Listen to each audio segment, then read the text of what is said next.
Listeners, beware! You're in for a scare.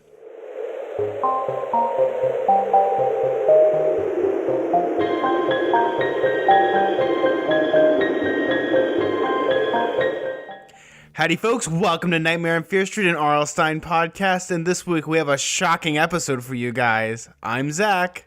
And I'm Meg, and joining me in the studio today is my dog, Curtis, because I am currently eating a cheese sandwich, and he wants some. I decided that he deserved to be a little guest star on the show, because Zach's dog has joined him for many an episode, but Curtis doesn't like me as much as Rosie likes Zach, I don't think. My dog just likes me because I bribe her a lot. He likes getting a scratch behind the ear. Yes, he does. Yes, he does. Yes, he does. Zach? Yes? You've got to tell Curtis. Okay, are there any dogs in this book? We got to tell him. No? No, there's no dogs in this book, buddy. He's processing this information. He's looking away. He's thinking about it. He's saying, there's no dogs in this book, so I have no stake in this conversation, but there is still a cheese sandwich. There is actually, and there's cotton candy in this book, too. He's looking at the door. He's thinking about leaving. We have a 2319. Oh, wait, that's for children. We have a 2318. Missing fuzz babies.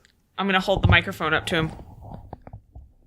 Curtis, what is the secret to life living in the universe? I hope you got that. He just licked the microphone. Curtis has spoken. Anyway, Zach, how was your spooky week? It was good. I got to see Murder on the Orient Express. I liked it a lot. That was pretty good. And then, that's pretty much my review of it. It was pretty good. And then, I have been listening to the, I want to say, pop culture splooge fest that is Ready Player One. That was a perfect description of what that book is, and also never say those words in that order again. Oh, the dog's gone. He's gone. Bye, Curtis. No, actually, the best way to put it, because I'm about halfway through it, and I can safely say, to sum up the book in the best and kindest way possible is Ernest Cline got blackout drunk one day, decided to write a book in one go, accidentally send it to a publisher, and then that publisher's like, yeah, this is good, and published it unedited. Yeah. Like, it's a creative book, except for the parts where literally every sentence is just a pop culture reference. It's yeah, like that bit where it's just like a list of things. And Midnight Oil had an album out in 1987. And Ghostbusters was a film. And this other thing. And this other thing. And did you know that this other thing existed? And I know the names of things. Oh, yeah, no, it's like, so I was playing Galaga, that old vintage, arcade game, while listening to Rush, my favorite band. They're a band called Rush from Canada.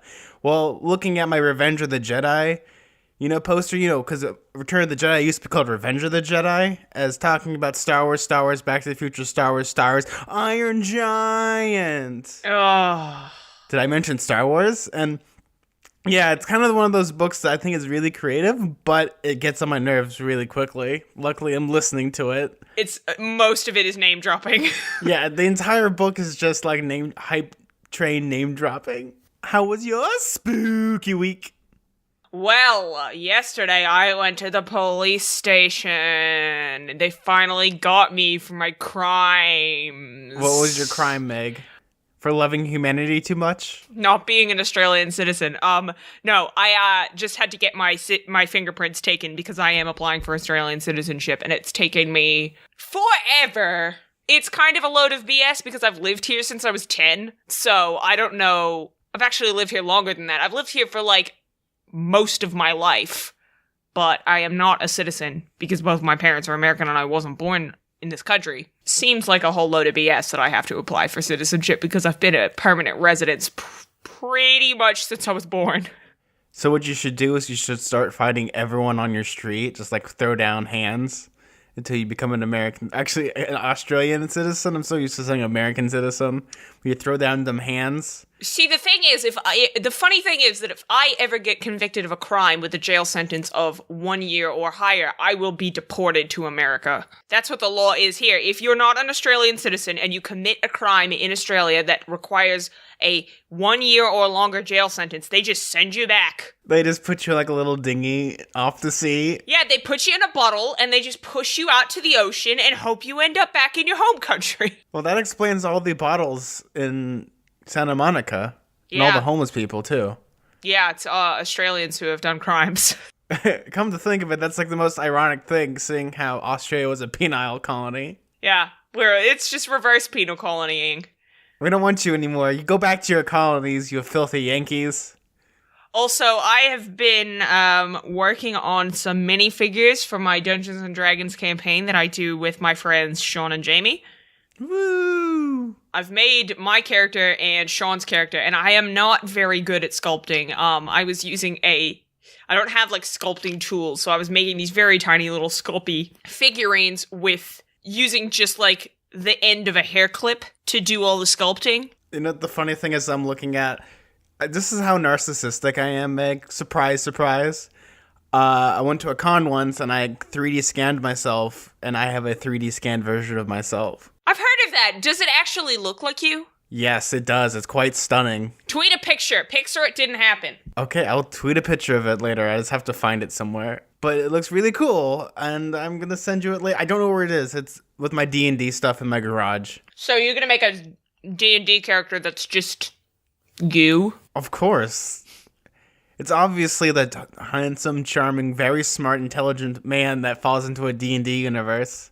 Do you remember that ad that was like, Zack, he's a Lego maniac? Meg, I'm going to come to Australia, and I'm going to just cry in front of you just to see the pain. Did everybody call you Zack the Lego maniac when you were a child? Everyone did. Everyone. You don't understand, Meg.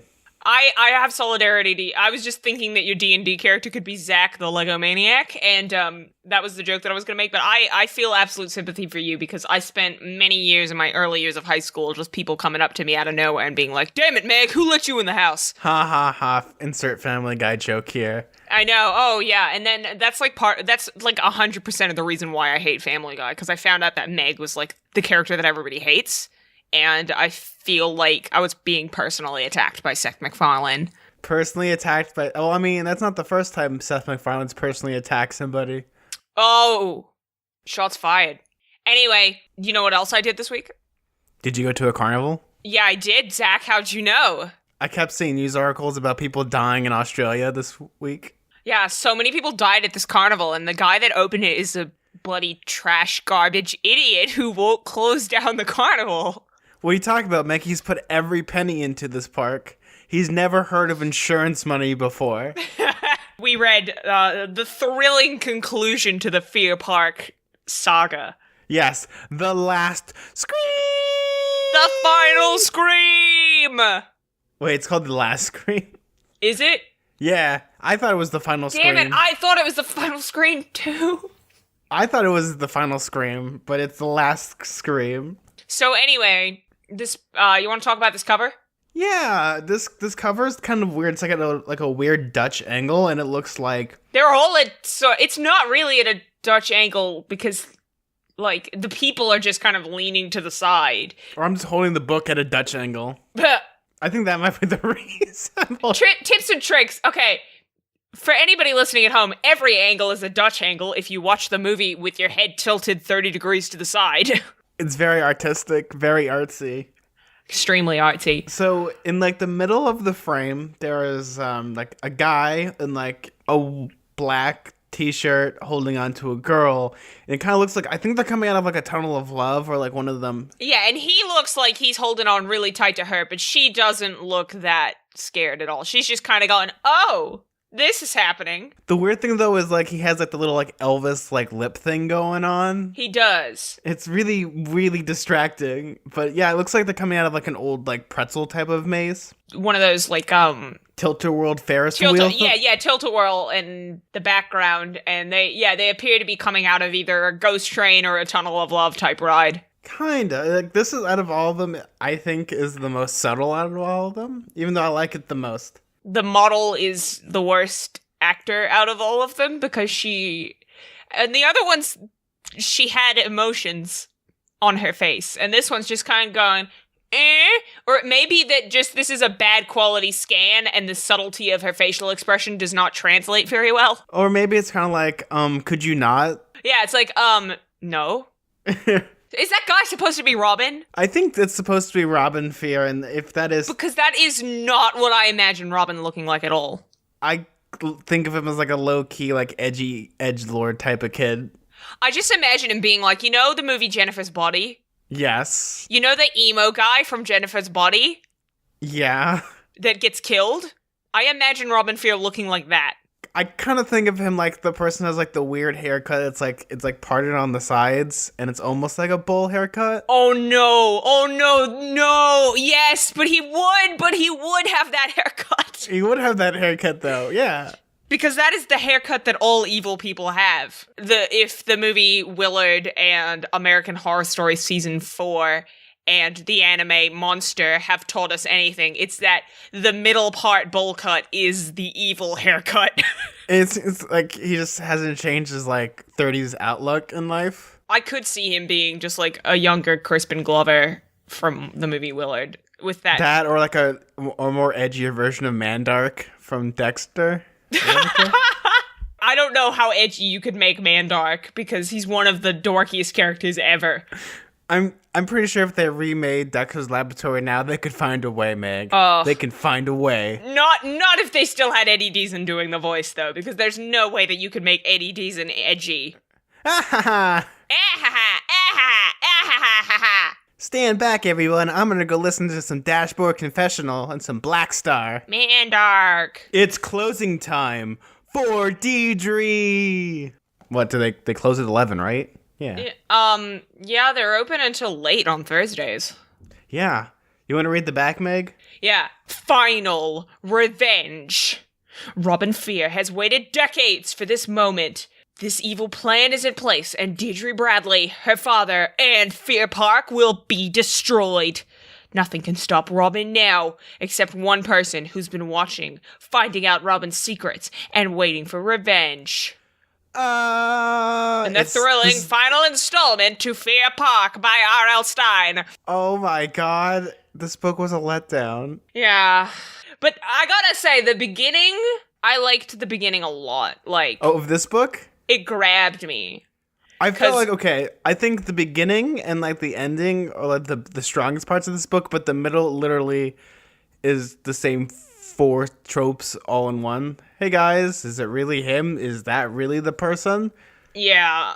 Other than that, like the book opens up and it's kind of a recap of the first 2 books and how they do that a lot, and it's like she's having this sort of vision or waking dream of some sort that she's at the original like hatchet killing of everybody.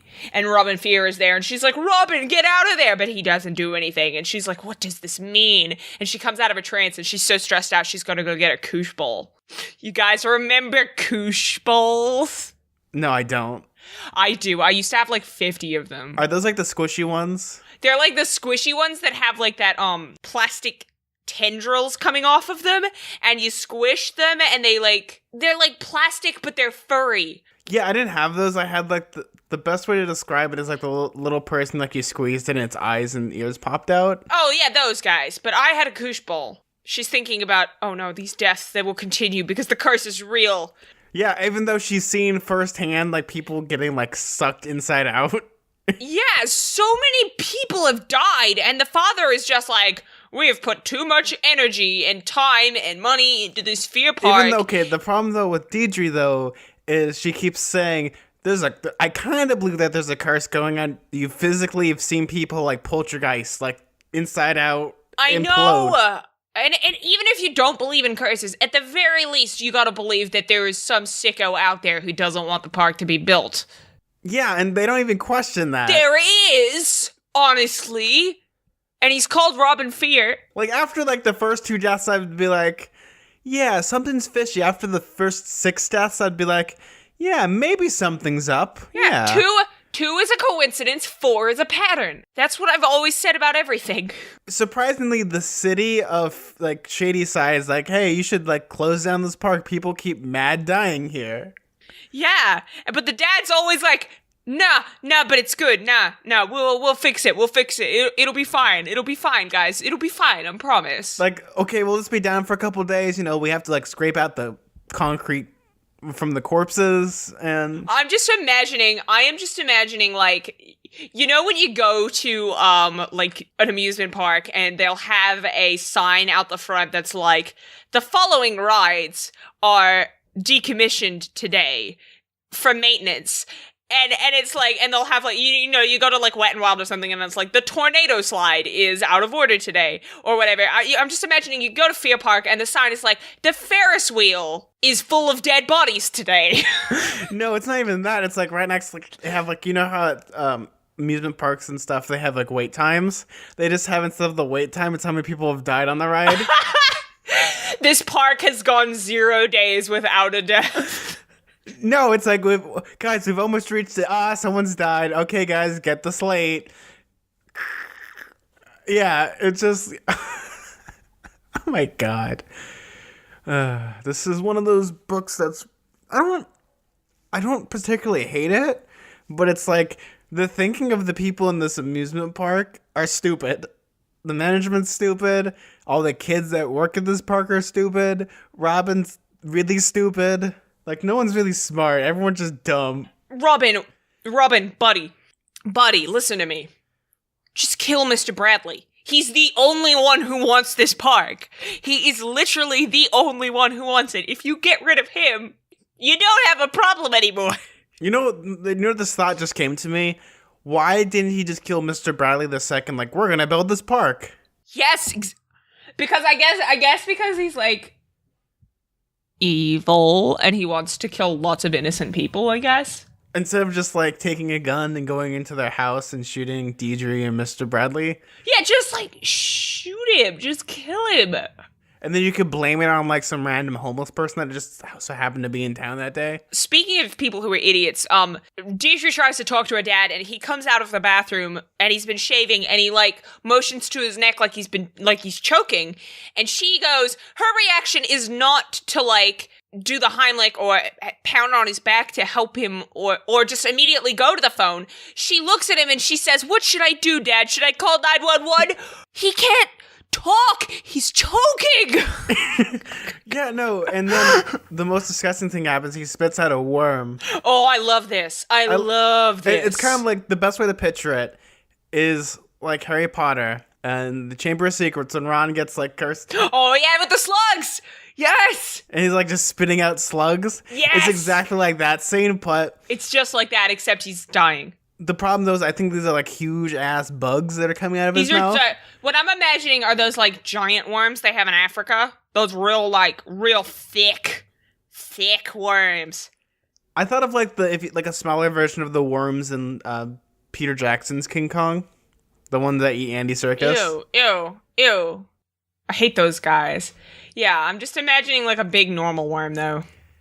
So, like, he starts spitting, like, not even, like 15 of these things, and then it cuts to good old Robin Fear, and he's the one doing all this. He's just like, ha ha ha, ha ha ha ha. He's just sitting in his room, and he's just like, I did a bad thing. I'm evil. Not even that I'm evil. It's just like, I guess I could like annoy Mr. Bradley instead of like you have the ability to kill him from a distance, like this is like Death Note worthy type of stuff. But it's like, I guess I could just make this guy spit out worms for the fun of it. Yeah. And then Megan comes in. He's been saying to Megan this whole time that he's actually protecting the Bradleys.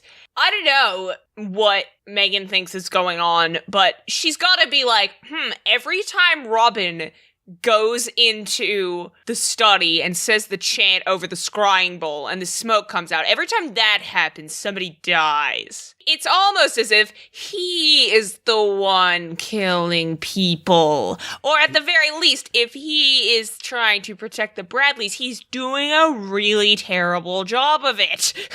You gotta remember that Robin's dad put a curse on the park, even though they never explained that, Robin's dad died. He's just dead. And then he does this thing that like, did he do this last time? He chokes her, but then he remembers, oh wait, lol, we're both immortal.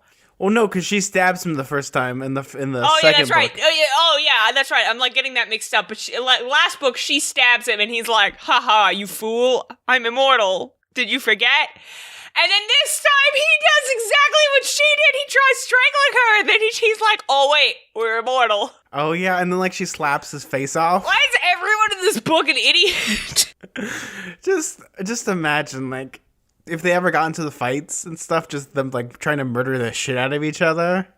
Yeah, it's like that song by Florence and the Machine. You hit me once, I hit you back. You hit me once, I hit you back. You gave a kick, I gave a smack. Slap. You smashed a plate over my head, and I set fire to my bed. It's like that. It's that. They're just like constantly killing each other back and forth, but it never does anything. No, it doesn't. Oh god, there's just so much badness. So the next day, good old Robin's like, I gotta report to my shift because, they cleared the bodies up again for the third time this week. I'm just imagining there's like some long-suffering janitor that they call up and they're just like, and he's like, what? Oh, Mr. Bradley, what's going on with the park? Again? Oh god, they don't pay that janitor enough. But knowing them, that janitor is probably like a 16-year-old kid. So, good old Robin's working the Ferris wheel when all of a sudden, he loads the Ferris wheel all the way up.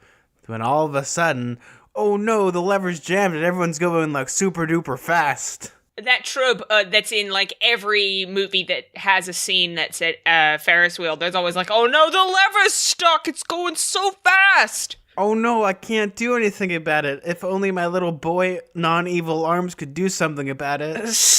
And it's like the way to describe it as well as like people in the Ferris wheel start screaming and then they start throwing up. And it was really gross. Oh, yeah. Like super like just upchuck. I was like, oh. R.L. Stine loves vomit. Have you noticed that? Like he likes to write about vomit. Because a lot of people, like, in R.L. Stine books, vomit. A lot of them do it. Like, Slappy. I've read, like, recaps of some of the Goosebumps series 2000s, and there's, like, a puking scene in every single one of those books. What is with this guy? He likes vomiting, he likes worms, he likes green bones. He likes puns, he likes weird twist endings that make no sense. He loves fake out chapter endings. He loves twists that don't make sense. Oh, but my favorite one, though, is that when Mr. Bradley decides, oh, I'm going to help you, and he steps a little too close, and good old Robin's like, time to die. Oh, finally, Robin. Kill him. Kill this man. Finish him. So he does up, A, B, dart, down, left, right, and he pushes Mr. Bradley into the Ferris wheel, and he just hits his head. And you just, like, the way to describe it is, like, you hear, like, this deafening crack, and then there's just blood everywhere. Ugh. Wah, wah, wah, wah, wah. But wait! Mr. Bradley isn't dead. He's just horribly dazed and most likely has brain damage. I love it. Robin's like, Mr. Bradley, your history. I love that. I love one of the like saving graces of this entire series has been Robin's inner monologue because he's just so like, yes, and then this will happen because I am evil. Oh, Deirdre, I am going to kill you. Ha ha ha. I am Robin Fear, the evil boy. I love that so much. It's just... Yeah, and then that's when good old Robin decided to take Deirdre and tie her to like the railroad tracks. Yeah, he would. She yells, and then her 50 small guys in a car come and save her. Help me! Ah, here comes the anthill mob! That's a deep cut. I wonder if anybody else our age knows what Penelope Pitstop is. I don't even know what Penelope Pitstop is. I used to love Penelope Pitstop. So what really happens, though, is a crowd starts to gather around Mr. Bradley, and Deidre's like, I'm going to go call the ambulance, because I should have done that 10 minutes ago, instead of watching my dad, dying on the floor. And good old Robin's like, no, I'll resuscitate him. I have to strangle him. I have to strangle him in front of all these people so they know, he's dead. And he's like, oh, should I? Should I not? Should I? Yeah, I'll do it. So he starts strangling, Mr. Bradley. When all of a sudden, Megan shows up. And then he tells her he's like, oh, I was trying to revive him by choking him. Everyone in this book is an idiot. Wait, no, she totally believes in that. Even though he just tried to choke her, so, like, you'd think. I would imagine that this is 1930s standard. Oh, CPR doesn't really exist. That's not a medical thing. What's next? Vaccines? They must have at least had it in the First World War, I feel like. Oh, no, 1960. Whoa. Yeah, so good old Megan would be like, yeah, that seems about right. Seems legit. It makes about as much sense as when, like when somebody passes out in a movie and somebody, like, wakes them up by just slapping them in the face. Robin's like, we gotta get out of here and go back to the mansion, to the Batcave. But as they're leaving, Robin sees somebody. He sees the scariest individual of all time. He sees a redhead. Not just a redhead, a ginger. Oh, no! 2 gingers in one book? R.L. Stein, calm yourself. Oh my god, it's so game-changing. But he just sees this ginger eating popcorn and just staring at him. Finally, Megan's like, has some sense and is like, I want you to find me a spell that I can age like normal. I'm tired of being 17 and this is getting kind of creepy. And he's like, oh, I'll do it soon once I save the park. When really he turns to the audience, nah, I just want to kill her. And then it goes on for a very long time. Yeah, and Deirdre is still getting these weird anonymous calls that are like, you don't know the truth about Robin Fear. I'm coming to see you. I'm coming to tell you about Robin Fear. Yes, I'll order an extra large pizza, please. And with no bones. Boneless pizza. Boneless. I still think boneless pizza is funny. I saw a picture of someone taking to buy this. Oh, it's funny. It's funny, all right. That's what the skeletons of the skeleton army eat. So then Robin's really scared because he believes this redheaded person knows who he is. He believes this redheaded person. Oh, because all of a sudden, Deirdre starts acting really weird, as if, Yeah, he's decided that this redheaded person has followed him from 1935. Yes. Because you see what he did was he defeated the Red Skull and got stuck in the Arctic. Yeah, he got frozen in the Arctic, and Tony Stark had to break him out with the ice plane. Yes, the ice. I just imagine now just a plane made out of ice. It's been a while since I've seen Captain America. So it's Ginger Chris Evans, which would be a very disturbing future for Chris Evans. So Robin decides, I have to kill this boy. See it once and for all if he's immortal. So conveniently, this redheaded boy and Deirdre get on a ride. The boy's name is Gary. Gary. I gotta say it like, Gary. Gary just makes me think of Gary Oak from Pokemon. No, I think of, okay, so in Fallout 3, there's a vault where you go in that had like a failed cloning experiment where all the clones... Is everyone named Gary? Yeah, and they can only say Gary. That's so good! Gary.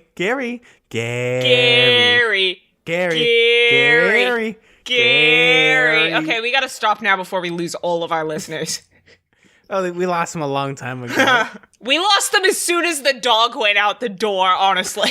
Yeah, that was the highlight of this episode, guys. They were only here for Curtis. They're only here for dogs. They just wanted to hear him sniff the microphone, and then they all left. So Gary and Deirdre are getting in the line for the twirly swirl. Which is, so the ride basically is like, just imagine lawn chairs attached to chains attached to a ride that spins. Yeah, that thing. Yeah, the thing that I'll never get on because that thing scares the ever-living shit out of me. Are you kidding me? That was when I was a kid and I would go to the Easter show, that was like my favorite ride. I love those things. Meg, I've seen one of those break. The danger makes it more fun. No, the danger makes me want to question my life expectancy. So they get on this ride, and they start going, and that's when, like, Robin starts saying the magical words, Kalatu Barada Nikto. and then Deirdre sees the big smoke coming, and then a guy flies off the ride into the power lines. Spinning. Deidre craned her neck, struggling to see. The boy's swing crashed into the power lines almost silently, but then the sharp crackling sound rose up over the screams of the riders and the crowd down below. A sharp crackling sound, a buzz, and a flash of yellow light. Just imagine seeing that. Like, how unlucky would that be? To fly right into some power lines. This is how horrible I am. My first thought when reading this section was like, you know those videos where you know that video where it's like a cat trying to jump across an alley and it lands and it's like, sail! You know the song Sail? I was just imagining that. No, for me, I was thinking of Danger Zone. Danger Zone. Or even better, Danger, High Voltage, When We Kiss, When We Touch. Yeah, so it gets fried. Fried green tomatoes fried. Ugh. Kentucky Fried Human. He was more sickening than a deep fried, refried Twinkie at a state fair. But they get away. Deidre and Gary get away, and Robin's like, oh, I gotta go after them. But then part of his face falls off. Oh yeah, just like a big old clump of it, like clay. And he's like, oh no, I have to go right now. And he runs home to go fix his face. And then he puts on like his, aloe vera cream. Yeah, the beginning of chapter 10 is Robin hurried home to repair his face. That just, repair his face makes it sound like he's getting the other chunk of face and just like holding it up to himself with like a nail, and he's like, steady. He's like super gluing it on. Yeah. No, I'm just thinking of in Santa Clarita Diet where Drew Barrymore tries to nail her toe back on. And then the toe just like splits. That's what I'm imagining him doing, like repairing his face. Knowing me, because I do a lot of stuff with fix it with tape. Like he like duct tapes it to his face. Yeah, I mean duct tape solves everything. Yeah, it does. Yeah, it's saved the astronauts. Here's a great wine and crime reference for you. He ain't no duct tape bandit. So he starts fixing his face when Megan comes in, and she's mad. And she starts clawing at his face. She angry. She's like, fix me. And they start to get into a tussle. Make me be old, Robin. Said no one ever. So yeah, she's like, they start like clawing each other, and it's like, oh no, are we gonna like tear ourselves to pieces? They're just like walking skeletons. Was that what would happen? Like if their faces and stuff rot away, do they just become like skeletons? Probably. I mean, I'm not a scientist. I'm not a magical scientist. I might be a scientist, but I'm not a scientist. He calls up Deidre at the park. So I don't know how he knew she was gonna be there to know which. You know how like they'll have like an infirmary trailer at theme parks? She must have been like there, and I don't know. I'm so used to the idea of mobile phones. Okay, no. So we'll put it this way. So Deidre goes to visit her dad in the hospital, who has been in a coma. Yeah, and he calls up and he says, how is he? Is he dead? Please say he's dead, he thinks in his mind. And Deidre goes, he's in a coma. Nothing has changed. Might never wake up. Thanks for the phone call asking if my dad is dead, dick. It would have been so much funnier if he had just like blurted out, is he dead? Is he dead? Is he dead? I hope he's dead. Is he dead? Oh, hey, put your dad on the phone. Put your dad on the phone. Hey, Mr. Bradley, you dead? He's like puts it to his phone. I'm gonna kill you. Not only am I gonna kill you, I'm gonna kill your family and your whole family. Sleep with one eye open, mother hecker. Oh, I wanted to say, I just wanted to be like, hush, little angel, don't say a word. Yeah, that's what I was saying the entire time. So he hangs up, and I don't know, my brain kind of messed up when I was reading this, but when I read, there's a line that he pictured the red-haired boy and felt anger tighten his stomach. For some reason, the first time I read that, I thought, I had to write this down because it like really messed me up. I had to go back and read the chapter again. In my mind, I read, he punctured the red-haired boy, so like, I just imagined the red-haired guy's just there, and then he hangs up the phone, just immediately turns around and stabs him. Oh no, I didn't mean to stab you. I was like, wait, what? What's going on? It's his laugh track. So he's trying to find out if Deidre is being turned against him by this red-haired guy. Yeah, because she starts acting really weird and cold against good old Robin, because he's a weirdo. Good old Robin. He is, and he's bad. He's evil. Oh, he gets worse because he starts following Gary everywhere, who... Yeah. He actually goes and stalks the hospital because he wants to actually good old, like, smother Mr. Bradley in the face with a pillow. The classic. You know, he couldn't have just been, like... He couldn't have just done that before. He could have done that before. You know, he could... You know what I thought of? Why didn't he do the slug thing again and kill him this time? Because good old Mr. Bradley can't, like, spit it out.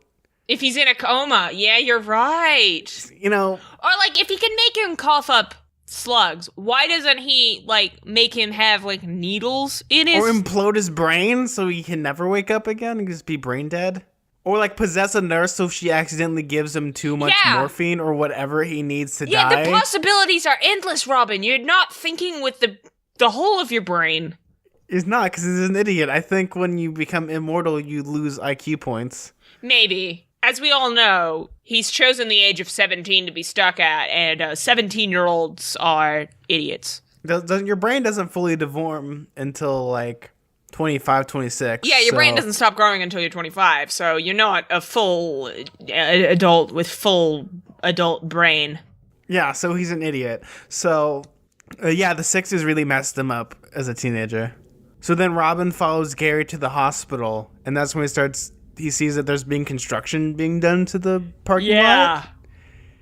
And good old Gary has a brand new Honda Civic. Oh man. I just thought of my car. I was like, oh my god, a piece of shit. You drive a Honda Civic? Yeah. Well, I drive a newer one now. Oh, okay. Because they still make Honda Civics. Yeah, no, I said mine was the one I had was a piece of shit. So he's like, he says all the words backwards, and all of a sudden, it's almost like the movie Maximum Overdrive. Yes. Where all of a sudden you just start hearing like AC/DC blaring, and the bulldozer decides to just gonna crush Gary. So he drops all the rocks onto Honda Civic time. But Gary isn't dead because he somehow used his boy legs to run away. Oh my god, if only it was a steamroller. He did something unprecedented, and he moved out of the way.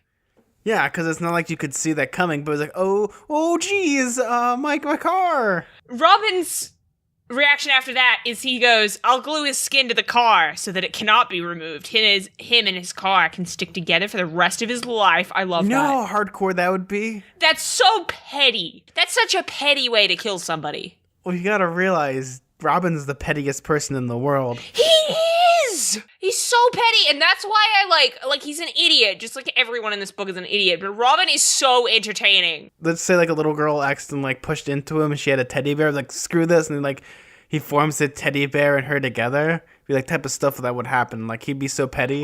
Or he'd make the teddy bear into a real bear, and then the real bear would kill her. Yeah, her Winnie the Pooh.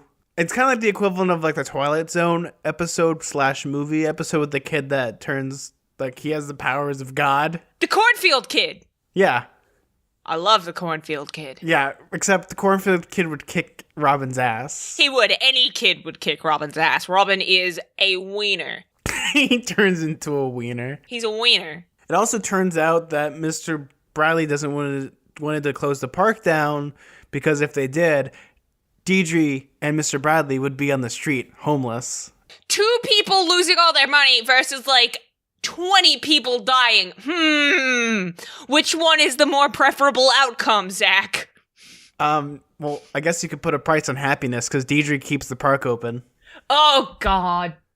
And she was like, no, we gotta close it. So she is now the owner of the park. Well, I guess, you know what, though, but now that her dad is in the hospital in a coma, she really does need that money. Yeah, because they don't have health insurance. Subsidized healthcare, what's that? This is America. Yeah, they weren't in Canada. You know, America's hat. America's more successful cousin? Yes. Wait, what? No. America's friend that other countries like more than them? Well, Canada is more like America's hype man, just because they have all this cool stuff. And then America's just like, hey guys, what are you guys talking about? Oh yeah, so Robin calls up Deidre and he's like, "Hey, I would have like make up with everything. I'm so sorry about your dad. Here, would you want to take a walk for a little bit?" And she's like, "No, get away from me." Yeah, as you would. And, yeah, he's, like, really intent on finding out who Gary is. He's, Yeah, like... so like she's like, "Oh fine, we'll take a walk," because he's like now getting into like stalker creepy. Like he's very close to that threshold until he starts pestering her, and then he passes that threshold. Deidre and Robin decide, we're gonna take a walk, and I'd like to get some cotton candy. I can't believe they're still at the park, honestly. No, because it's open and it's still super busy. What? Two people, a guy got his head bashed in and is in a coma, and then another guy got flung into the power lines and died. Why are there people still there? God, I'm so, like, pissed off at every single person who lives in Shadyside. Because they're all idiots. Yeah, but... Well, I mean, I guess if you think of it, it's like, I'm pretty sure Shadyside is in Ohio, and there's pretty much nothing to do in Ohio except maybe go to Applebee's and go on a sampler platter. There's frick all to do in Ohio, I guess. So I guess mild, like, death threats is okay compared to, getting jalapeno poppers at Applebee's.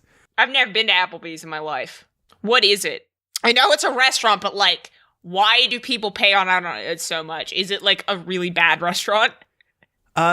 Think of a Denny's. Are you thinking of a Denny's? I'm picturing a Denny's. I'm imagineering a Denny's in my mind. Okay, now imagine it has alcohol.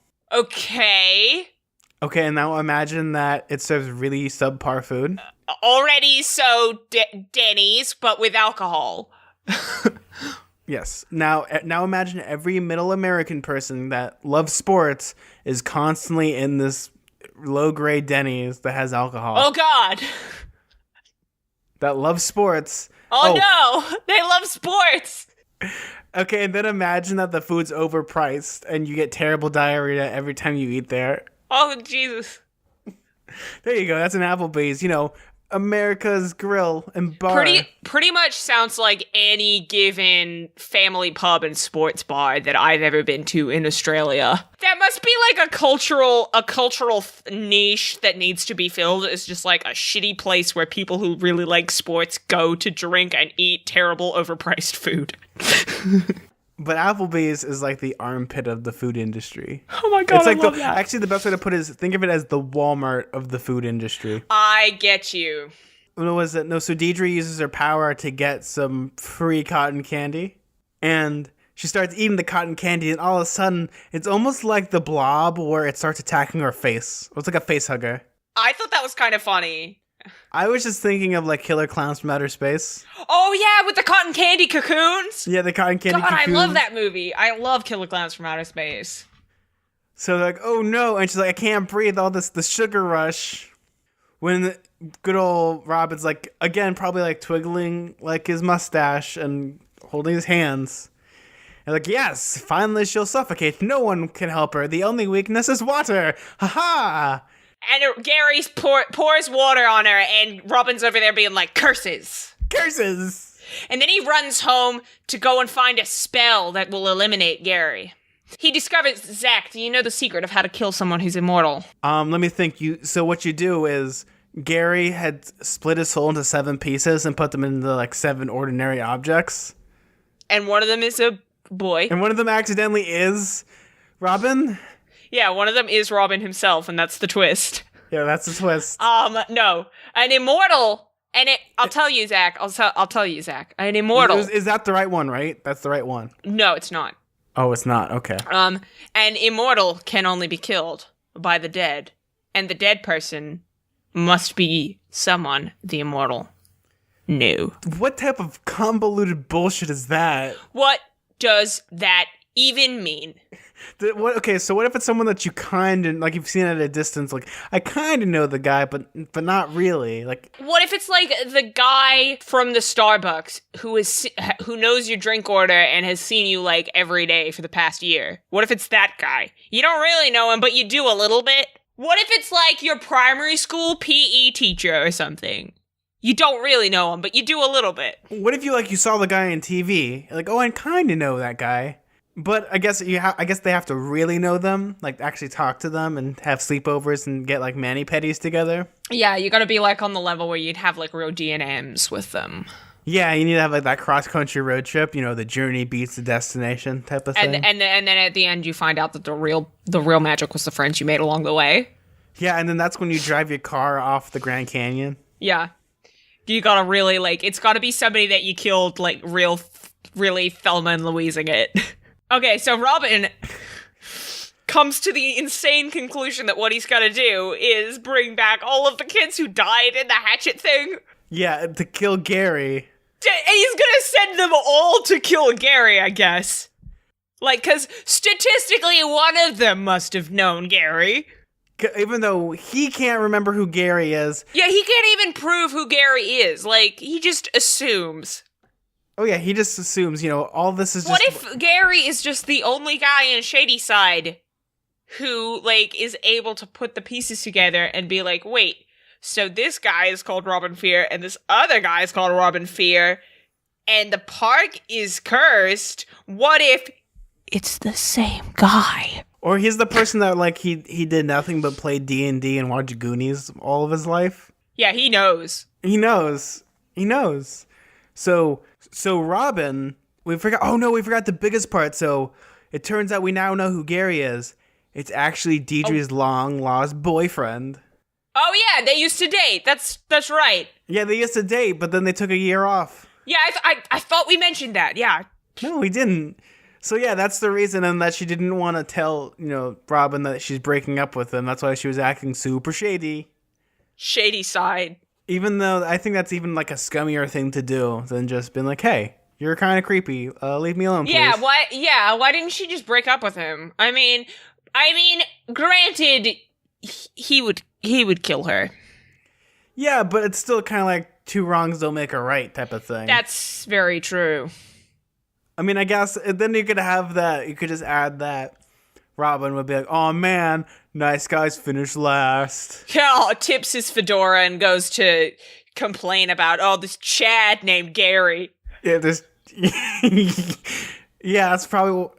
Do they call them Chads or Brads?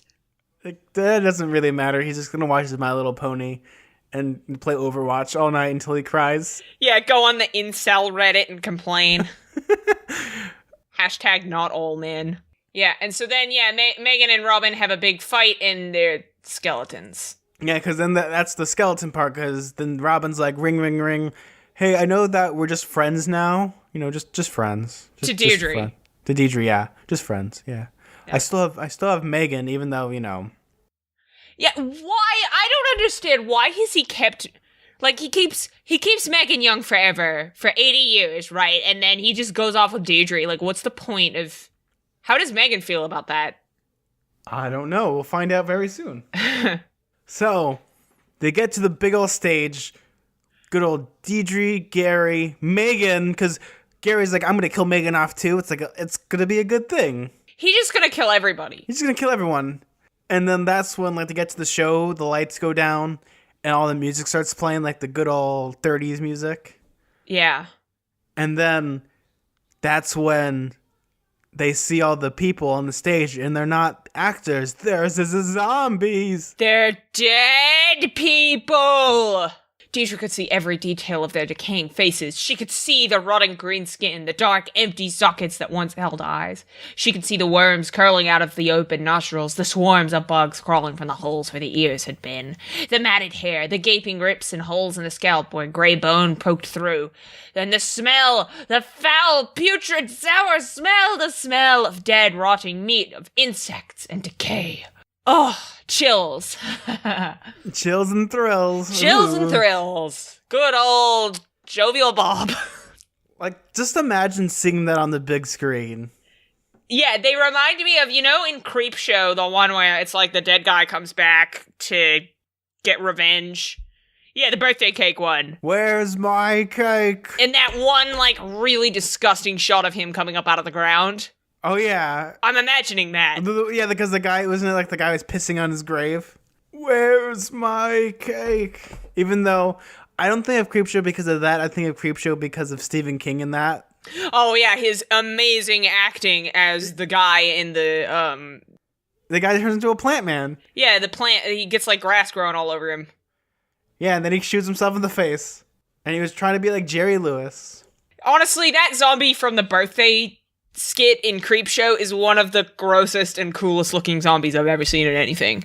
Really? I think for me it's everything from Return of the Living Dead.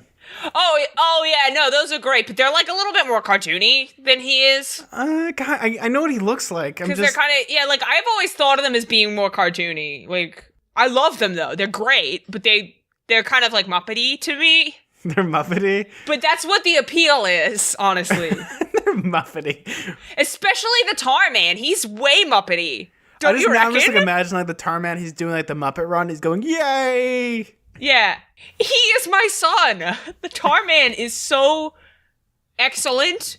I find it funny that it's like, I don't watch movies, so, like, I start saying movies. Like, oh, I've seen that. I've seen that, too. I do that all the time, honestly. Like, I'll see, like, like, a lot of gift sets of something on Tumblr, and then I'll be like, yeah, I've seen that movie. I might as well have seen that movie. But I have actually seen Return of the Living Dead and Creepshow. Well, yeah, everyone's seen Creepshow and Return of the Living Dead. So that's when Robin gets up on stage. He's like, ha, foolish fools. So that's when they came after Deidre, Megan, and Gary. Gary! When all of a sudden all the zombies turn. And they start grabbing Robin. Of course! I love this ending. It's like the perfect way to end it. So they grab him, and they start like taking swings at him with their axes. It's so good. You know, in my brain, the first person that did the swing was the zombie version of Jason Bradley. Yeah. See, that would have been like icing on top, but like they chop his. That would have been so good. That would have been like, for me, that's what I would have done. That would have been like the nice touch. And then like the zombies gave like a thumbs up, and then that's when all like the pop music starts playing. Yeah, I gotta read this bit because I love it so much. The dead kids pulled him down and held him, grinning toothless grins, gaping holes where lips had once been. They held him down, and Deirdre saw the axes raised so slowly, so painfully. And then the axes began to swing down. The dead kids took turns. They brought the axes down one at a time. Their first swing sliced Robin's head off. The next dead teenager chopped deeply into Robin's back, which I don't really understand, because if they're holding him down, are they holding him down face down? Maybe. I think they must be. Another swing cut off Robin's right arm. Robin's body twitched and shuddered. The blades fell. Again. I love it. So then that's when like they turn to like Deidre, Bradley, and Gary, and like the one I think is Jason Bradley gives like the thumbs up, and then they start playing like Cyndi Lauper music. Yeah.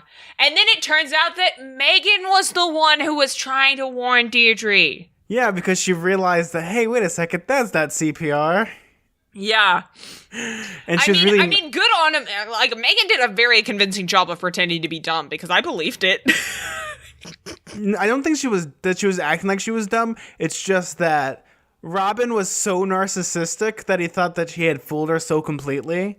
The last thing that went through his head was an axe, after all. Yeah, I mean, The purple smoke billowed thickly surrounding her, surrounding everything, a thick curtain of fog. She could hear the squeals and howls of delight. She could hear them all on the Inferno roller coaster. Shrill shrieks of the dead come to life, shrieks that grew to a deafening howl, and then silence. Yeah, that's because, like, when they're on the roller coaster, like, they put their arms up and all their body parts like, flying off because they're all horribly decayed. Yeah, they just went on that one last roller coaster ride. They had to do it. And then their souls are free. And then when the smoke goes away, they're all gone, and Megan's gone, and they've all, been put to rest. But, like, honestly, I don't buy that with Megan, because Megan, she never died. She's just, like, frozen at being 17, and, if she had aged properly, she'd be 80. And she never died. So why doesn't she just turn into, like, an old woman? Or it's gonna be like Indiana Jones' Last Crusade, where like she just like horribly like gets turned into a corpse.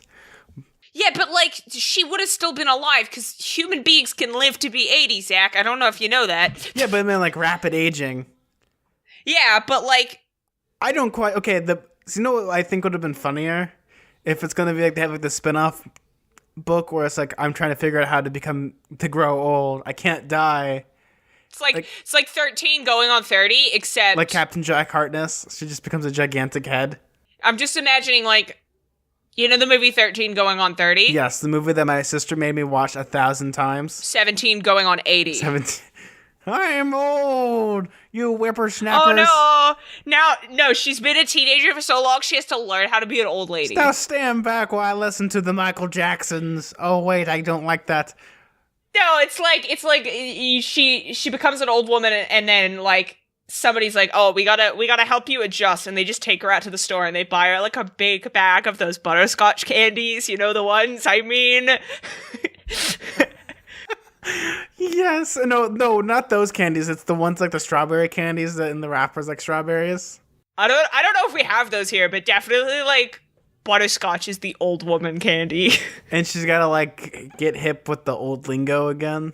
Yeah, she's gotta like learn how to wear pants too high, and she's gotta cut her hair real short and like curl it in that way that everyone's grandma does their hair.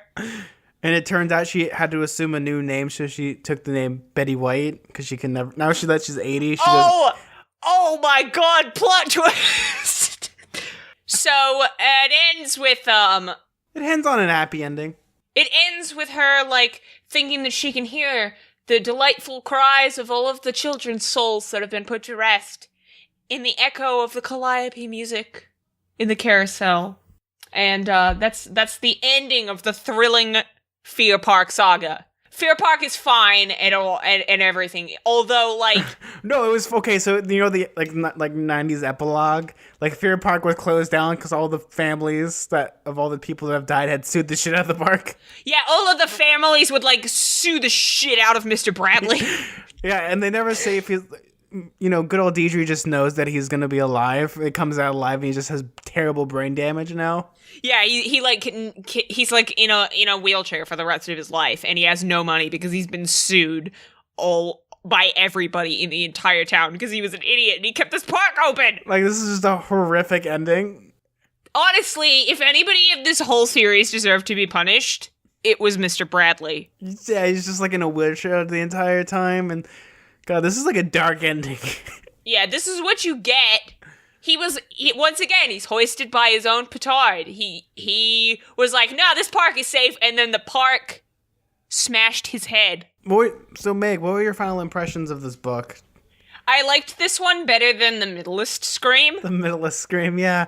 I felt like this one at least had more satisfying murders. This one had more of like a plot progression, whereas the last one was a lot of, and they thought about that time. You know, that time in the last book when the thing happened. I mean, if they were to have just got rid of the Middleist Scream and there was just like a duology, I think this book series would have been much better. There's so much weird stuff in the second book, but this book has some satisfying kills, and at least it has a nice plot twist at the end. And at least Robin dies. Oh yeah, he dies a horrific death. And it's great. I guess, in a nutshell, if you guys would want to read these books, just read the first book and just have it off on like a weird plot twist ending. Yeah. Just have it like that. The first book is terrific. Everything else is just eh. So Meg, are you ready for a joke from good old jovial Bob Stein? Give it to me, Zach. What's a monster's favorite song? What is it? Ghouls just wanna have fun. Ooh, ghouls just wanna have fun. Classic jovial Bob. When was this written? Because I feel like 86. So yeah, that's tasteful. Meg, what book are we reading next week? Because I have no clue. Ooh, well, we're taking a little dive into a bit of a crossover between like the mystery spooky trend from the 90s and like one of the staple authors of Australian 90s kids literature, and we are going to read Teen Power Inc. books by Emily Rodda, and it is called Beware the Gingerbread House. Beware the Gingerbread House. The cake shop in the local mall, the Gingerbread House, gives Sonny the creeps. The rest of the gang don't agree. It's good money, easy work, and there are delicious things to eat for free. It seems like a fairy tale come true, but fairy tales can often be scary. Dun dun dun. I found this in an thrift store children's book section for $1 and I hope it is worth that money. I hope it lives up to that price tag. I hope it lives up to that price tag at least. But you know what? I love Emily Rada. For those who aren't from Australia and don't know, she was the writer of the Deltora Quest series, which is a series of high fantasy serials for kids, and they had like the coolest monsters and the most kick-ass cover illustrations, and they were an amazing book series, and I love Emily Rada, and I am excited to see what her other books are like. So Meg, where can they find you? You can find me on Twitter at MegTuden, that's at MEGTUTEN, and you can also find me on Tumblr. I am sodasodabanana.tumblr.com. If you want to find me, you can find me on Twitter at Suda41, S-U-D-A. If you want to follow our show on Twitter, that's at Night Fear Street. If you want to email our show, that's nightmareandfearstreet at gmail. Oh, wow. That's out of burp.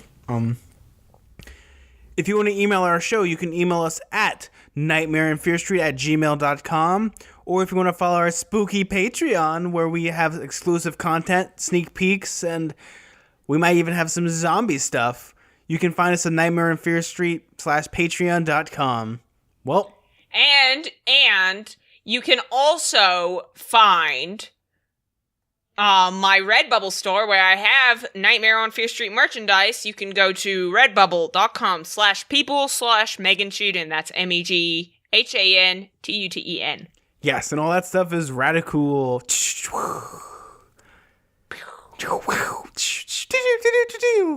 Insert 90s joke here. Well, I'm Zach. And I'm Meg. And stay spooky. Bye. Oh no, look, exposed power lines. Zzz.